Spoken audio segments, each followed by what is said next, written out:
जैसे वो LinkedIn post नहीं होती कि अरे भाई क्या सीख सकते हो, ममदानी जीत गया, 10 lessons that you can learn and all. तो वैसे ना मैं उसको पढ़ रहा था बैठ के कि ना ममदानी के जो पूरे टाइमलाइन को क्या काम किया क्या नहीं किया, इतना कुछ सीखा जा सकता है ना। जैसे पर्टिकुलरली जो यूपीएससी एस्पिरेंट्स हैं जो आने वाले समय में चाहते हैं अटेम्प्ट्स देना, और ना बिल्कुल प्रिसाइज लेसन है यहाँ पर मैं आपको चाहता हूँ बताना। जैसे उसके पहले ना ये ग्राफ को देखो, यहाँ पे ना बिल्कुल सही एक सिंपल बात बताई गई है कि अगर ना ये जो प्राइमरीज होते हैं, प्राइमरीज मतलब जैसे जो डेमोक्रेटिक पार्टी है ना, जिसके जिसके ये कैंडिडेट थे ममदानी खुद है ना जो जीत गए फाइनली। अपना डेमोक्रेटिक पार्टी में प्राइमरीज होते हैं कि किसको बनाए अपना कैंडिडेट। हमारे यहाँ तो ऐसा नहीं होता ना कि अरे जो नेता घोषित कर दिया पार्टी ने कर दिया। यहाँ प्राइमरीज होते हैं। प्राइमरीज में मतलब जनता बताती है कि हमारे पार्टी का कौन नेता होना चाहिए, कौन जीतेगा। अब ना यहाँ पर देखना कि ममदानी फरवरी में 1%, ये डेमोक्रेटिक पार्टी है, ये पूरे लोग नहीं है न्यूयॉर्क के जो डेमोक्रेटिक पार्टी को सपोर्ट करते हैं, उसमें सिर्फ 1%, इनसे ज्यादा तो अनडिसाइडेड है कि अनडिसाइडेड भी ममदानी को वोट नहीं कर रहे। ये है फरवरी 2025 का एक टेंटेटिव है ना, एक जैसे किसी कॉलेज के साथ मिलकर ये प्राइमरी जैसे कंडक्ट किए गए थे ऐसे, मतलब ये जो जो these are not the official primaries. फरवरी में 1% लोग, आपने नेट पे बहुत सारे वीडियोस देखेंगे, ममदानी ऐसे सड़क पे खड़े होकर पूछ रहे हैं कि अरे बात करना चाहोगे इलेक्शन पे, कोई जानता नहीं पहचानता नहीं, कहेंगे अरे टाइम वेस्ट है ना।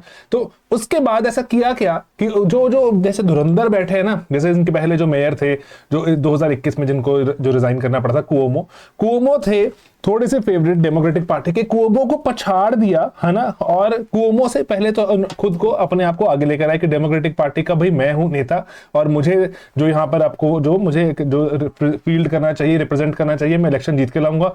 1% से कैसे यहां पर ले आए, और अंत में जैसे अगर बन जाते हैं तो ये है ना पहले मुस्लिम है ना जो न्यूयॉर्क सिटी के मेयर बन गए, एंड यंग हैं, 34 साल के हैं। जो 100 सालों में आज तक ऐसा नहीं हुआ इतना यंग कोई जो मेयर बन गया हो ना, ये दुनिया भर के लिए एग्जाम्पल बन चुका है। एंड साउथ एशियन अमेरिकन ना, कि इंडियन है जो उनकी मम्मी तो जो इंडियन है ना, तो और पापा के वंशज गुजरात में भी हैं। तो इसीलिए ना बहुत सारे फर्स्ट हैं कि ये कैसे हो पा रहा है कि ना, ये जो इतने फर्स्ट, जो मेरे लिए तो सबसे इंपॉर्टेंट चीज तो ये ग्राफ है कि 1% से पहले तो सबसे बड़ा जो प्राइमरी जीतना, डेमोक्रेटिक पार्टी का मैं बनूंगा जो नेता और मुझे ही वहां पे फील्ड करना, उसके बाद इलेक्शन जीत जाना। तो इसलिए ना 4-5 सिंपल सी बातें बताता हूं आपको मैं।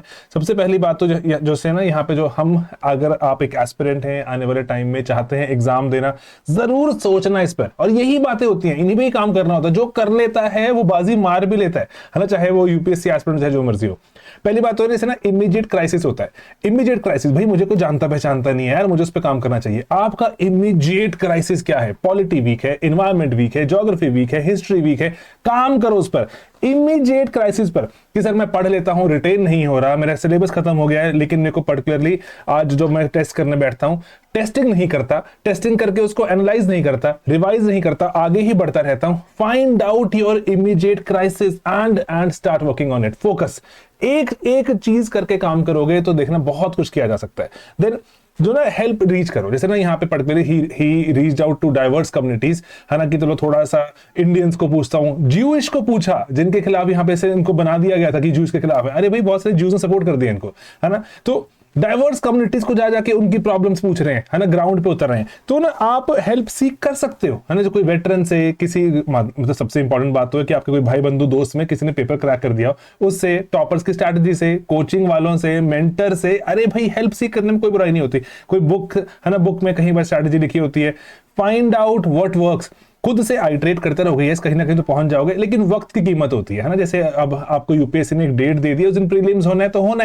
है ना। तो उसके पहले ही हमें सब कुछ जो सही करना है ना, जिस दिन इलेक्शन का दिन है उस दिन तो वोट डलने हैं, उसके पहले ही सब कुछ सही करना है ना अगर जीतना है तो सीख हेल्प है ना। तो हेल्प हमारे पास ना, हमारी ना एक ह्यूमन टेंडेंसी होती है, हम औरों को हेल्प करके बहुत खुश होते हैं, लेकिन कोई अगर हमें कभी लगे ना कि मुझे हेल्प चाहिए, हम एकदम छुप जाते हैं। हमें लगता है नहीं नहीं नहीं, मैं छोटा इंसान बन जाऊंगा अगर मैं हेल्प सीख कर रहा हूं। सीख हेल्प वेर एवर रिक्वायर्ड है ना।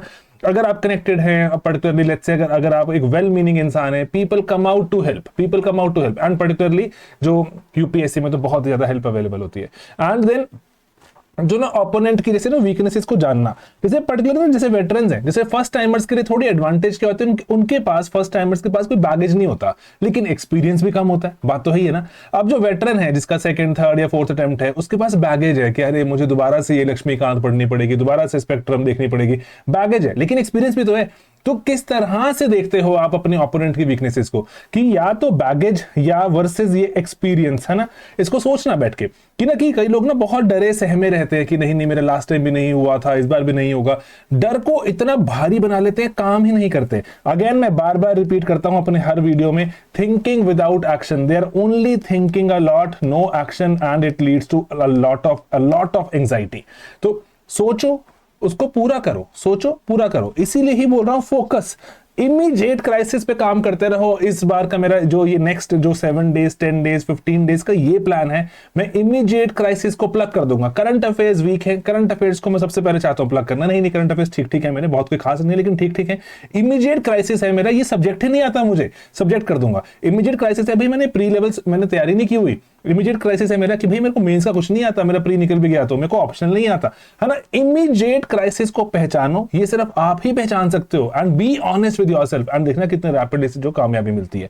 एंड जैसे यहाँ पे एक बेसिक सी बात है, डेटा पे काम करना चाहिए, है ना। आपको पता होता है सर ये मेरा सब्जेक्ट ठीक है, इकोनॉमी मान लो मेरा ठीक है, या पॉलिटी मेरा ठीक है, ज्योग्राफी हिस्ट्री मेरा ठीक है, और ना उसको ठीक को छोड़ना नहीं होता। जैसे मैं ना ऑप्शनल पढ़ाता हूँ सोशियोलॉजी, वहां मैं देखता हूँ बच्चों ने अटेम्प्ट दिया, अरे मेरा हुआ नहीं इस बार सर, ओके नंबर वगैरह आते हैं, पता चलता है सर पेपर 1 मेरा बहुत सॉलिड है, पेपर 2 में नंबर कम रह गए। तो ना वो पेपर 2 पे इतनी मेहनत करते हैं, फिर पेपर 1 बेचारा कमजोर पड़ जाता है। तो इसीलिए अपने स्ट्रेंथ्स को और मजबूत करना होता है कि ये स्ट्रेंथ तो मेरी है ना, ये इसको मैं नीचे नहीं जाने दूंगा। स्ट्रेंथ को और मजबूत करना, सर पॉलिटी या मेरा एनवायरमेंट या मेरी इकोनॉमी बहुत मजबूत है, इसको तो मैं हर रोज ही बैठ के ये प्लान है, इसको मैं कम होने नहीं दूंगा, है ना। ये मेरी स्ट्रेंथ है, लेकिन मैं वीकनेसेस को मैं प्लग कर दूंगा कि ये मेरी वीकनेस नहीं है, ओके है, मेरी स्ट्रेंथ नहीं बन पाई है, ये ओके है, इसमें मैं मात नहीं खाऊंगा बहुत ज्यादा। यस, सारे सवाल अटेम्प्ट भी नहीं कर सकता मैं, मुझे सभी सवालों के बारे में शायद पता भी ना हो, लेकिन मैं मात नहीं खाऊंगा। 10 में से 2 सवाल सॉल्व कर पाया, 3, ऐसा नहीं है, 10 में से 5 या 6 भी कर पाऊं, ये स्ट्रेंथ वाले हैं। इसमें से 10 में से 9 भी निकालता हूं, ये स्ट्रेंथ वाला चैप्टर आ गया मेरा, ये स्ट्रेंथ वाली चीज। स्ट्रेंथ को ना इसलिए आपको मजबूती बनाए रखनी होती है, स्ट्रेंथ को छोड़ना नहीं होता।